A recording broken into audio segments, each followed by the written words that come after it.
কাশ্মীরের পেহেলগামে সন্ত্রাসী হামলার জেরে ভারত পাকিস্তানের মধ্যে উত্তেজনার পারদ এখন সর্বোচ্চ পর্যায়ে।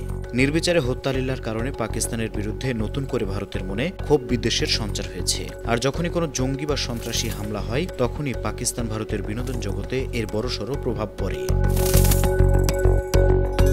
পেহেলগামের ঘটনার জেরে রোষানলে পড়তে হচ্ছে পাকিস্তানি তারকাদেরও। শোক প্রকাশ করার পরও লাগাতার নেট পাড়ায় কটাক্ষের শিকার হচ্ছেন তারা। শুধু তাই নয়, বলিউডের ফিল্ম সংগঠনগুলোর পক্ষ থেকে পাকিস্তানি ছবি জঙ্গনের তারকাদের চিরতরে ভারতীয় বিনোদন দুনিয়ায় নিষিদ্ধ করার সিদ্ধান্ত নেওয়া হয়েছে। তবে ভারতীয় পাকিস্তানের তারকাদের একটা বিরাট সংখ্যক অনুরাগী রয়েছে। সোশ্যাল মিডিয়ায় এসব তারকা অভিনেতাদের অনুসরণ করেন ভক্ত অনুরাগীরা। এখন থেকে সেই কাজ আর আপাতত করতে পারছেন না তারা। পেহেলগামে সন্ত্রাসী হামলার এসে একাধিক পাকিস্তানি তারকার ইনস্টাগ্রাম অ্যাকাউন্ট ব্লক করে দেওয়া হয়েছে।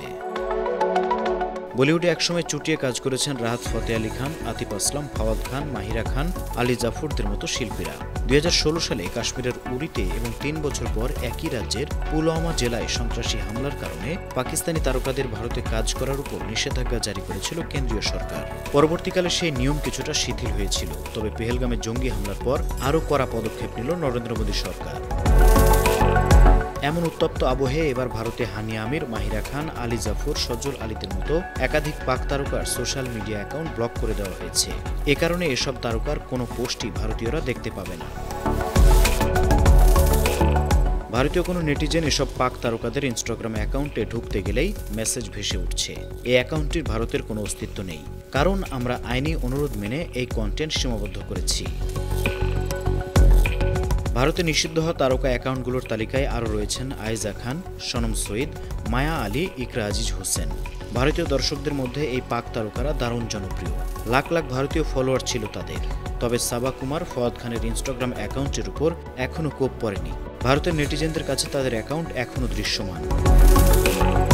ভারতীয় সংবাদ মাধ্যম এনডিটিভির প্রতিবেদনে বলা হয়, সোশ্যাল মিডিয়া অ্যাকাউন্টগুলো ব্লক করার পাশাপাশি সম্প্রতি 16টি পাক ইউটিউব চ্যানেল নিষিদ্ধ করেছে ভারত সরকার। পেহেলগাম হামলার পর মাহিরা খান এই ঘটনা নিয়ে সোশ্যাল মিডিয়ায় পোস্ট করেছিলেন।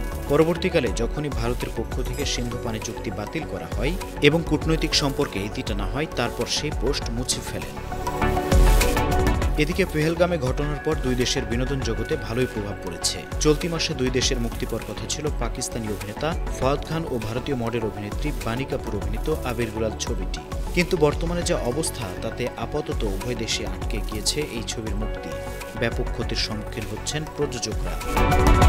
বিনোদন ডেস্ক, 52 টিভি।